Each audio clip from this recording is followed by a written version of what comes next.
Hello বন্ধুরা, কেমন আছো তোমরা সবাই? আশা করি প্রতিদিনের মতন তোমরা খুব ভালো আছো। আজকে আবার আমি একটা নতুন ভিডিও নিয়ে চলে এসেছি। আজকে আমি তোমাদের সাথে শেয়ার করব পুরনো শাড়ি, আর পুরনো শাড়ির পাড় দিয়ে তোমরা কিন্তু সুন্দর একটা ডিআইওয়াই করে হ্যান্ডব্যাগ বানাতে পারো। তো খুবই সহজে। তো দেখো, এরকমের শাড়ির পাড় আমি কেটে রেখে দিয়েছিলাম। তোমরা সুতির শাড়িরও নিতে পারো, বা তাঁতের শাড়িরও নিতে পারো, বা সিনথেটিক শাড়িরও পাড় নিতে পারো, বা পুরনো কোনো লেসও নিতে পারো। তো দেখো, এই রকমের লেস বা শাড়ির পাড় আমাদের প্রত্যেকেরই থাকে, আর আমি চেষ্টা করি যে পুরনো জিনিস দিয়ে তোমাদের কিছু করে দেখাবো। তো দেখো, এখানে একটা ক্যারি ব্যাগ নিয়ে নিয়েছি। এই ক্যারি ব্যাগগুলো আমাদের প্রত্যেকের বাড়িতেই এখন থাকে। তো দেখো, ক্যারি ব্যাগটা খুব বড় ছিল, সেই জন্য আমি এই যে হ্যান্ড ব্যাগটা বানাবো একটু ছোট সাইজের, তো সেই জন্য আমি এতটা কেটে নিলাম। এরপরে দেখো, এটা আমি কিভাবে কাটছি তোমরা দেখে নাও। এটাকে প্রথমে সোজা করে নেব, একটু টেরা বেঁকা থাকলে চলবে না, ওটাকে একদম ইভেন করে নিতে হবে। তারপরে দেখো, এটাকে ফোল্ড করে নিলাম। তো দেখো, এইভাবে ফোল্ড করে নেওয়ার পরে একটু এক্সট্রা বেঁকা দেখাচ্ছিল, সেই জন্য আমি ওটাকেও কেটে নিলাম। এরপরে আমি এখানে একটা মেজারমেন্ট নেব। এখানে আমি একটা বক্স তৈরি করছি 2 ইঞ্চি বাই 2 ইঞ্চি, মানে 2 ইঞ্চি বাই 2 ইঞ্চির একটা বক্স তৈরি করছি। খুব সহজ, খুব তাড়াতাড়ি হয়ে যাবে, আর এটা দেখতেও কিন্তু খুব সুন্দর লাগে। তোমরা ইজিলি বানাতে পারো, শুধুমাত্র একটুখানি মন দিয়ে দেখে নাও, তাহলেই কিন্তু এটা করতে পারবে। এরপরে দেখো, আমি এখানে 2 বাই 2 এর একটা বক্স তৈরি করে নিচ্ছি, আর এই বক্সটা আমি ডার্ক করে দিলাম। দেখো, এরপরে কাঁচি দিয়ে কেটে নেব। এইটা আমার বেস তৈরি হবে। তো দেখো, এরকমের যে ক্যারি ব্যাগগুলো থাকে, এই ক্যারি ব্যাগের যে কাপড়টা থাকে এটা খুব মজবুত থাকে। এটা কিন্তু আমাদের খুব ভালো আস্তার মানে লাইনিংয়ের কাজ করবে। তো দেখো, এইভাবেই আমি এই কাটা অংশটা দিয়েই আবার এখানটাতে 2 বাই 2 এর একটা বক্স তৈরি করে নিলাম, আর এটাকে আমি কাঁচি দিয়ে কেটে নিচ্ছি। কতটা সহজ তোমরা দেখতেই পাচ্ছ, খালি একটুখানি মন দিয়ে দেখো, তাহলেই বুঝতে পারবে। তো দেখো, এইভাবে কেটে নেওয়ার পরে এইভাবে আমি ফোল্ড করে দিচ্ছি। তো দেখো, এই জিনিসগুলো আমাদের বাড়িতে পড়েই থাকে, সেটা দিয়েই আমি ইউজ করছি।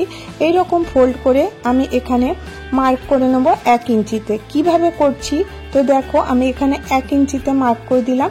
করে দেওয়ার পরে আমি এই লাইনটা এখানে মিলিয়ে দেব।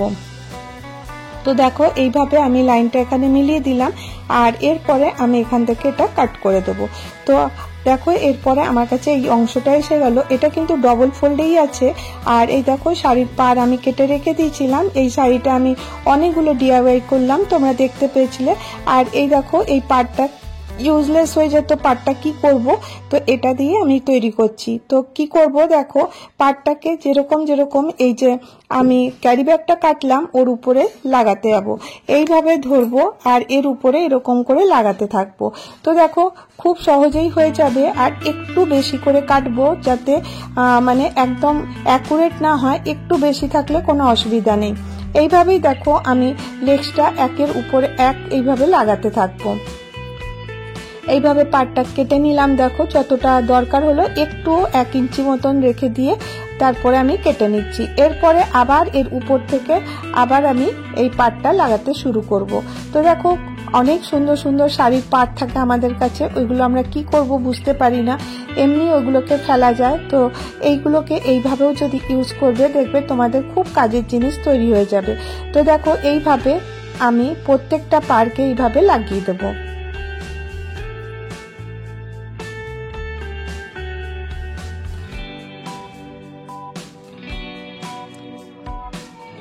এই ছোট জায়গাটা যে দেখছো, এখানটা তো আমি ছোট্ট করে পাটটা যতটা আছে ওর থেকে একটু কম করে এখানে দেখো লাগিয়ে দিলাম, যাতে বেশি হলে অসুবিধা নেই, যাতে কম না হয়।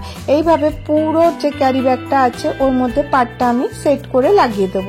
তো দেখো, এক্সট্রা আমি কেটে রেখে দিলাম। এরপরে আমি সম্পূর্ণটা এইভাবে করে নেব। তো দেখো, আমি পুরোটা করে নিয়ে চলে এসেছি। তো তোমাদেরকে দেখিয়ে দিলাম যে এক্সট্রা দেখো 1-1.5 ইঞ্চি মতন আমি যে কেটে মানে এক্সট্রা রেখেছিলাম, ওটা এখানে আমি কেটে দিচ্ছি। আমি খুব সহজেই তোমাদের সাথে শেয়ার করি, আর খুব আস্তে আস্তে শেয়ার করি, যাতে তোমরা বুঝতে পারো। তো দেখো, এইভাবে আমি কেটে দিলাম। তো এটা আমার কাছে চলে এলো। এরপরে আমার এখানে আমাকে কিছু কাজ করতে হবে। তো এখানে আমার বেল্ট বানাতে হবে। বেল্ট বানাবার জন্য আমি সেই ক্যারি ব্যাগেরই আমি কেটে নিয়েছি, আর কেটে নেওয়ার পরে এরকম আমি দুটো দেখো স্ট্রিপ বার করে নিয়েছি। এই স্ট্রিপটা আমি এই পাড়ের মধ্যে লাগাবো। তোমাদের যে পাড়টা যতটা চওড়া হবে সেই হিসাবে স্ট্রিপটা কাট করে নিও। আর তারপরে এটাকে এরকম করে দেখো আমি ডবল ফোল্ড করে নিচ্ছি। তো এর আগে আমি কি করব, দেখো এরকম আমার কাছে একটা লেস ছিল, এগুলো 3 টাকা করে পাওয়া যায়, 2 টাকা করে পাওয়া যায়, এটা আমার কাছে ছিল। তো এখানটাতে আমি ভাবলাম আর একটু সুন্দর করার জন্য আমি লেসটা এখানে অ্যাড করছি। যদি তোমাদের মনে হয় যে হ্যাঁ ভালো লাগবে করতে পারো, আর যদি তোমাদের ইচ্ছা না করে তো এটাকে স্কিপ করে দিতে পারো। এটা শুধুমাত্র একটু দেখতে ভালো লাগার জন্য, কারণ যেখানে যেখানে আমি পার্টটা জয়েন করেছিলাম সেখানে একটুখানি সেলাইটা দেখা যাচ্ছিল আর ওখানটা একটুখানি প্লেন ছিল, সেই জন্য আমি এই পাতলা লেসটা এর মধ্যে লাগিয়ে দিচ্ছি। তো দেখো কত সহজেই একটা সুন্দর জিনিস তোমরা তৈরি করে নিতে পারো। এরকম করে তোমরা ইউজও করতে পারো বা কাউকে গিফটও করতে পারো। তো দেখো কত সহজেই এই জিনিসটা তৈরি হয়ে যাবে। আমি সম্পূর্ণ লেসটা এরকম করে যে যে জায়গা সেলাইগুলো ছিল, জয়েন্টগুলো ছিল, সেই জায়গাটা সম্পূর্ণ লাগিয়ে দিচ্ছি। এরপরে দেখো এই যে স্ট্রিপটা কেটে রেখেছিলাম এখান থেকে আমি ফোল্ড করে নিচ্ছি। করে নেওয়ার পরে আমি মেশিনে এটাকে দাব দিয়ে দিচ্ছি, সেলাই করে দিচ্ছি। করে দেওয়ার পরে এটাকে আবার ডবল ফোল্ড করে দেবো। তো দেখো এরকম করে এই দিকটাতে এরকম করে ধরে এরকম করে এইভাবে দেখো ধরে এটাকেও এখানে সেলাই করে দেবো। তো এটা আমার একটা হ্যান্ডেল তৈরি হয়ে যাবে। হ্যান্ডেলের মেজারমেন্টটা দেখো যে তোমরা তোমাদের হিসাবে নিতে পারো কতটা ছোট বড়, বা যে আমি পার্সটা দেখাচ্ছি মানে যে হ্যান্ডব্যাগটা দেখাচ্ছি সেটাও তোমরা তোমাদের ইচ্ছে মতন ছোট বড় করতে পারো, সেই জন্য আর আমি এখানে কোনো মেজারমেন্ট দিলাম না। এরপরে দেখো এইভাবে আমি এটাকে ফোল্ড করে দিলাম। তো এরপরে দেখো ঠিক মিডিল পয়েন্টটা আমি এখানে নিয়ে নিচ্ছি, এখানেও একটা মিডিল পয়েন্ট দিয়ে দিলাম আর এই জায়গাতেও একটা মিডিল পয়েন্ট দিয়ে দিলাম, কারণ যে আমরা হ্যান্ডেলটা লাগাবো সেটাও তো অ্যাকুরেট হওয়া উচিত, এদিক ওদিক লাগালে চলবে না। এরপরে এখান থেকে আমি ইঞ্চি টেপ নিয়ে নিচ্ছি আর দেখো 2 ইঞ্চিতে দাগ দিয়ে দিচ্ছি, এখান থেকেও 2 ইঞ্চি, এখান থেকেও 2 ইঞ্চি।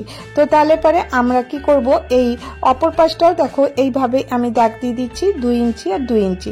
তো আমাদের মেজার এসে গেল যে আমরা কোথায় হ্যান্ডেলটা লাগাবো।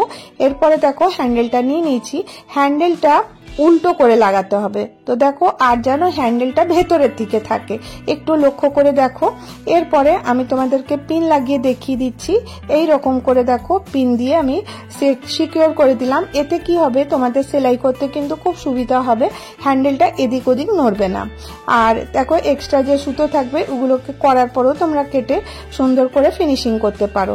এরপরে অপর দিকটাও দেখো ঠিক সেইভাবেই উল্টো দিকটা উপরের দিকে রেখে আর সোজা দিকটা ভেতরের দিকে রেখে এরকম করে আমি হ্যান্ডেলটা সেট করে দিচ্ছি।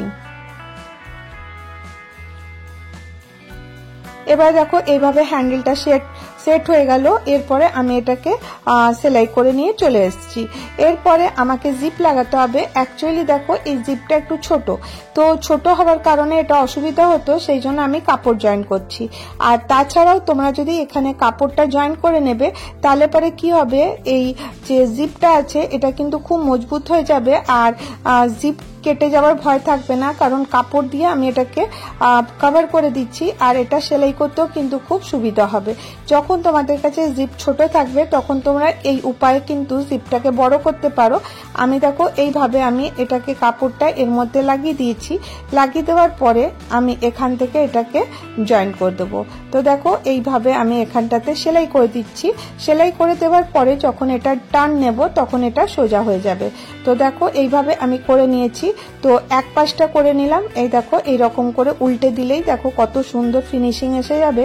তারপরে নিচের দিকটা তোমরা যতটা দরকার ততটা নিয়ে তারপর এটা কেটে বাদ দিয়ে দেবে। এরপরে দেখো জিপটাকে এইভাবেই আমি বন্ধ করে দেখো এখানটাতে আরেকটা জয়েন করতে হবে। কিভাবে করছি তোমরা দেখে নাও। এইভাবে দেখো কাপড়টাকে ভেতরের দিকে নিতে হবে, মানে যেন বাইরে না থাকে। এরপরে এটাকে এইভাবে টার্ন করে দিতে হবে। এটা কিন্তু আমি সোজা দিকে করছি, করে দেখো এখানটাতে আমি সেলাই মেরে দেবো। তো দেখো খুব সহজেই হয়ে যাবে। আমি প্রত্যেকটা জিনিস চেষ্টা করি তোমাদের সাথে খুব ক্লিয়ার করে শেয়ার করার জন্য। তাতেও যদি তোমাদের কিছু প্রবলেম হয় তাহলে পরে তোমরা আমাকে কমেন্ট করতে পারো, আমি তোমাদের কমেন্টের উত্তর দেব।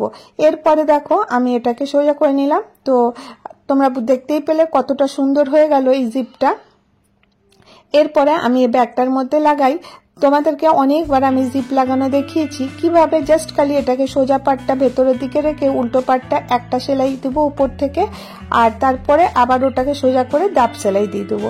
তো দেখো এইরকম করে আমি ধরে নিলাম, এখানে রেডি হয়ে গেছে। এরপরে উল্টো দিকেও দেখো এরকম করে আমি কাপড়টা জয়েন করে নিয়েছি। তো দেখো এবারে একটু জিপটা খোলা রাখবো, কারণ এখন সাইডগুলো আমি বন্ধ করে দেবো। তাহলে পরে দেখো এরকম করে দেওয়ার পরে সাইডটা উপর থেকে আমি জয়েন করে নিয়েছি। এরপর দেখো এখানে আমি এই দুটো সাইডকে আমি সেলাই করে দিচ্ছি। এরকম সমান করে ধরে নিতে হবে। ধরে নেওয়ার পরে দুটো দিক একদম সুন্দর করে সেলাই করে নেব।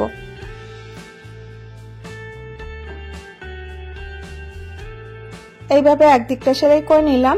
এরপরে দেখো অপর দিকটাও এইভাবেই সেলাই করে নেবো। উপর দিকটা একটু ডবল সেলাই দিয়ে দিতে হবে, যাতে কিনা এই সেলাইটা খুলে না যায়। তো দেখো এরকম করে আমার কাছে এটা আমি করে নিলাম। আমাদের মোটামুটি ব্যাগটা রেডি হয়ে গেল। এরপরে দেখো যে এক্সট্রা যে কাপড়টা ছিল ওটা আমি কেটে বাদ দিয়ে দিচ্ছি ফিনিশিং এর জন্য। আর দেখো এরকম একদম ইভেনলি এটাকে কেটে দিতে হবে, তাহলে এটা একদম পরিষ্কার পরিচ্ছন্ন হয়ে যাবে, দেখতেও ভালো লাগবে। এরপরে দেখো কি করব, এরপরে আমি নিচেরটাকে এরকম করে ধরবো, ধরে কাপড়ের সাথে কিন্তু এটাকে এরকম করে ভালো করে ধরে নিতে হবে। ধরে নিয়ে এখানে সেলাই মারতে হবে। এই দিকটাও যেরকম করে করব, এই দিকটাও সেরকম করে করব, তাহলেই আমাদের বেসটা রেডি হয়ে যাবে। তো দেখো আমি সেলাই করে নিয়ে চলে এসেছি। তোমরা চাইলে এর ফিনিশিং এর জন্য এখানটাতে দেখো যে কাপড়টা দেখা যাচ্ছে, যাতে দেখা না যায় তার জন্য তোমরা এখানে লাইন মানে একটা কোনো স্ট্রিপ কেটে এখানে জয়েন করতে পারো। তো দেখো আমার কাছে এটা রেডি হয়ে গেল। এই দেখো এরকম স্ট্রিপ কেটে নিয়ে এমনি করে এখানে লাগিয়ে দেবে, তাহলে পরে কাপড়টা দেখা যাবে না যে সেলাই করা হয়েছে। তো মোটামুটি এটা কমপ্লিট। এরপরে দেখো আমি এটা খুলে তোমাদেরকে দেখিয়ে দিচ্ছি। হ্যান্ডেল তো ভেতরেই আছে। তো আমার ছোট্ট একটা হ্যান্ডব্যাগ রেডি হয়ে গেল, আর তাও একটা পুরনো শাড়ির পাড় দিয়ে। তো তোমরা এরকম করে পুরনো শাড়ির লেস পাড় যা দিয়ে ইচ্ছা তোমরা কিন্তু করে নিতে পারো। তো দেখো কতটা কিউট লাগছে দেখতে, আর এর বেসটা দেখো কতটা সুন্দর হয়েছে। তো দেখো ক্যারি ব্যাগ বাড়িতে পরেই থাকে, আর এরকমের পাড়ও থাকে। এরপরে দেখো আমি কি করব, যে হ্যান্ডেলটা তোমরা দেখছো, এবারে দেখো জিপটা তো সুন্দর করে লেগে গেছে। এরপর চাইলে তোমরা এর ভেতর থেকে একটা স্টিচ করতে পারো, আর আমি এমনি রেখে দিয়েছি। এরপরে দেখো এই হ্যান্ডেলটা কিন্তু ব্যাগের তুলনায় মোটা লাগছে। অ্যাকচুয়ালি আমি মোটা ইচ্ছে করে রেখেছি। এখন তোমাদের বলবো যে কি করতে হবে হ্যান্ডেলটাকে। তো দেখো হ্যান্ডেলটা মোটা, এই জন্য আমি এটার মধ্যে আরেকটা ফিনিশিং দিতে চাই। তো কি করব, এখানে হ্যান্ডেলটাকে আমি দেখো যেরকম করে স্ক্রিনে দেখাচ্ছি এরকম করে ধরে নিতে হবে। এরকম করে ধরে নেওয়ার পরে পুরোটা গোল করে এরকম করে সেলাইটা করে নিতে হবে। তো আবার এই জায়গাটা তো দেখো একটুখানি এক্সট্রা ছেড়ে দিয়ে এরকম করে আমি সেলাইটা করে নেব। তো এতে কি হবে, যে পার্সের লুকটা আছে এটা কিন্তু অনেকটা সুন্দর হবে। তো রেডিমেড যেমন পার্স আমরা বাইরের থেকে কিনে আনি ঠিক সেরকম লাগবে। তো দেখো কত সুন্দর, কত ইজিলি তোমরা কিন্তু এটা বানিয়ে নিতে পারো। তো দেখো আমি এটা সম্পূর্ণ সেলাই করে নিয়ে রেডি করে চলে এসেছি। তো দেখো এটা পুরোটা কমপ্লিট হয়ে গেছে। তো আশা করি তোমাদেরকে আজকে এই আইডিয়াটা ভালো লেগে থাকবে। যদি তোমাদেরকে আমার ভিডিও একটু হলেও ভালো লাগে